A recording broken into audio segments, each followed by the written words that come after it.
As absolutely all systems go to try and get this big bit of ground sowed before the weather breaks. I'm doing a bit of levelling and lifting stones. Sean, the guy that owns this field, is down there with his big Massey, breaking it in because the clay's a little bit heavy and my turbo tiller's just not cutting it. He's got a heavy set of discs, so he's discing that. Ronnie is away down there with the 240 and the wagtail, putting out some fertilizer. And the 390 and the L200 are in fertilizer duty. So it's going to be a busy few days, a couple of sleepless nights, but hopefully we'll get there.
So we have taken delivery of some calves. We've got 5 Frisians and 5 continentals.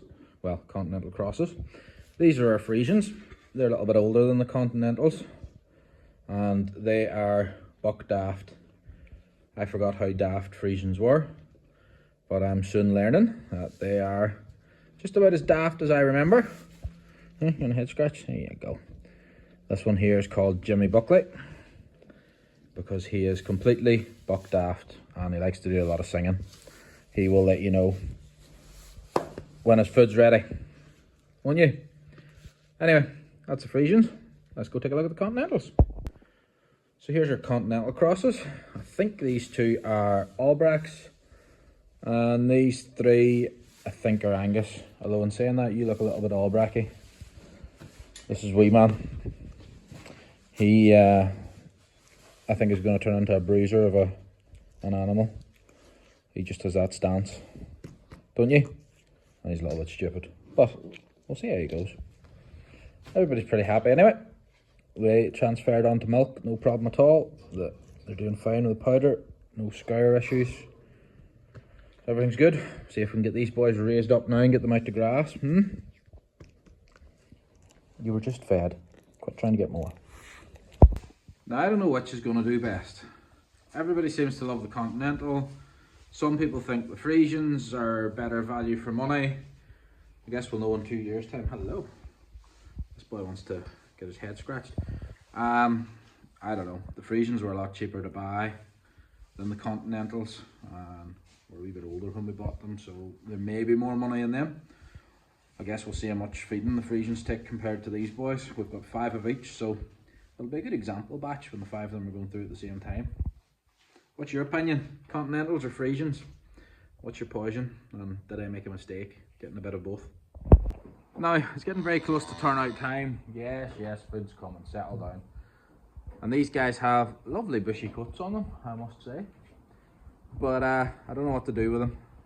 I don't know whether to castrate them and keep them as bullocks, or just leave them as bulls and let them go on through.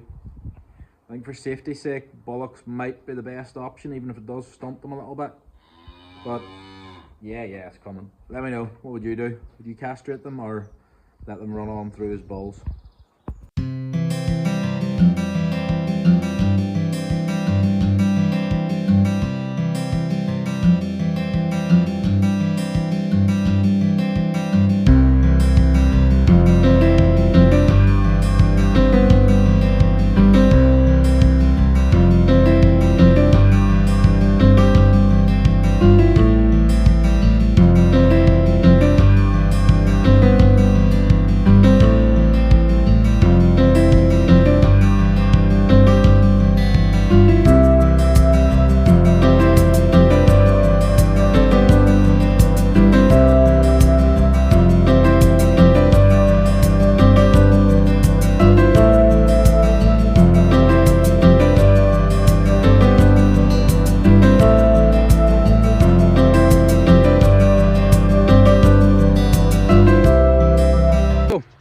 sowing and what are we fertilising with?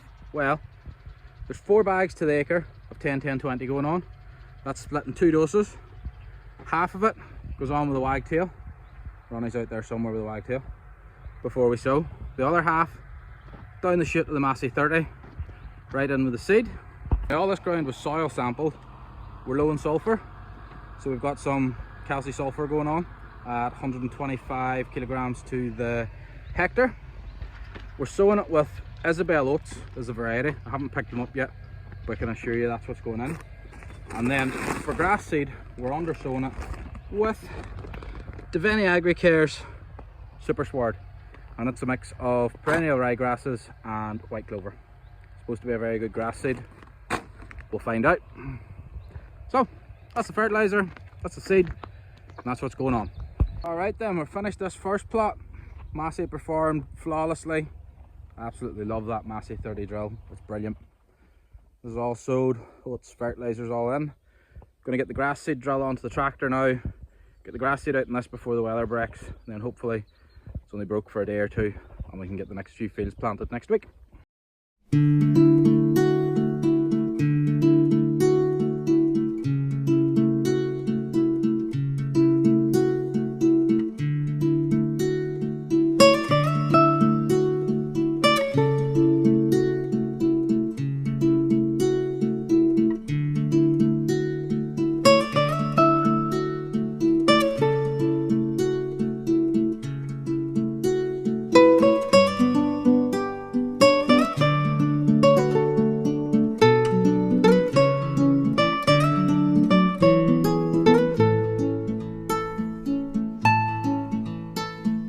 You know, there's an old wives' tale. If March comes in like a lamb, it'll go out like a lion. Now, March came in pretty tame this year, but it's going out like an absolute zoo. I have had every season in the one day today. I've had rain, wind, cold, hailstones, and now there's a blue sky and the sun's shining. And of course, I picked today to go and do an outside job and do some fencing. Gotta choose these days better. Possibly the deadliest weapon known to mankind. And after receiving a good talking to from it yesterday, I'm not taking any chances today. That's not happening again. Now, had our inspection for the herd number during the week. Didn't go too bad. A few bits of fencing that I need to sort out and should get me away for cattle. No hope of getting sheep with the fencing we have, unfortunately. I didn't think they would be as tight on boundary fencing. I thought if you had, you know, a couple of fields fenced for sheep, it would do the job, but no. Whole boundary of the farm has to be fenced for sheep, which is going to be prohibitive for getting into sheep for the time being anyway. So we'll take what we can get. Hopefully we get good news in the coming days that the fence repairs do and we're through and we've herd number got. Fingers crossed, but we'll see how we go. The inspection's over us anyway, so all we can do now is wait for a word back from it. I'm exhausted. It hasn't been as busy a week around here in a long time. Between department and then breaking in and sowing out that 17 acre oats and grass seed. I hadn't planned to do that this week. There's an 8 acre parcel of ground that wasn't the cards for this week, but couldn't get a delivery of lime for it, so that had to be put in the back burner and we switched to sowing out the 17 acres, and it had to be done before today, which is Sunday, because there was rain coming on Saturday night, and if that field had got wet in between the oats and the grass seed, it would have been an absolute nightmare getting the grass seed on. But anyway, we got there.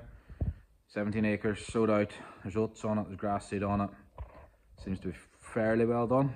We'll see how it does. But 10-10-20 seems to be scarce on another random note, and expensive. I struggled to get bags of 10-10-20, but luckily one of the local merchants happened to have enough and I was able to pull some in to get me through. I still need about another ton of it, but I don't know where it's coming from. Hopefully they'll have some in by the time I need it. We'll see how we're going. So department inspection, as you've seen, is through, waiting on results. We've 17 acres of corn in the ground, which is good for this week, and the undersow and grass seeds all out on that. Next week I'm hoping we'll get that 8 acre done if the weather plays half ball with us and we get a delivery of lime. and we'll get that in the ground next week hopefully, and get moving on to a few other things. We'll see where we go from then. Well, that's us, end of another week. Very busy one, as you've seen this week, and I don't think I'm ever going to get the chance to complain about dust on the tractors again, especially in April. Like the tractor cabs are full of dust. Everything's covered in dust. Was a really good week, that. 10 days actually I think it was. Cracker. Never seen dust like it in April. It was brilliant. Long may it continue with a few days of rain and a little bit of sun. It would just be a perfect summer if that happened. I think it's going to happen this year. I've got a feeling. Don't come back in September and tell me that I'm the reason the summer was bad. Just, I've got a good feeling this year. So I'll chat to you all down in the comments. If you're not subscribed, go on, give us a subscribe if you're watching it. If you've made it this far, it's bound to be worth subscribing. And I'll see you all next week. I have no idea what I'll be up to. Depends what that weather does. Who knows?